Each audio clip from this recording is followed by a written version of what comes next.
we have subtracting of decimal numbers. So first we have to write the numbers in vertical columns, aligning the decimal points.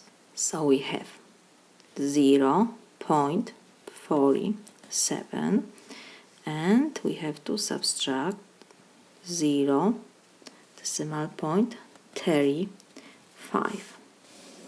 Next we have to check if on the top we have greater number than on the bottom. We have 7 is greater than 5, 4 is greater than 3.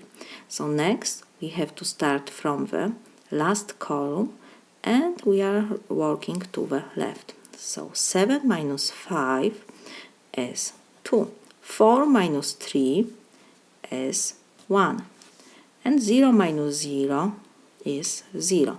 And we have to take down decimal point in the same column. We need to have decimal point.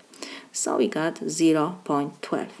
Always you can check if you got correct answer. How we do this? We have to do addition.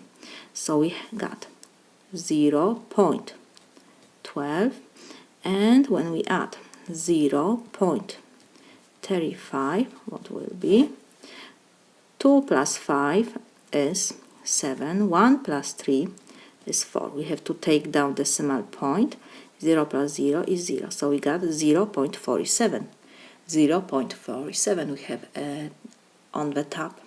So everything is correct. This is my solution.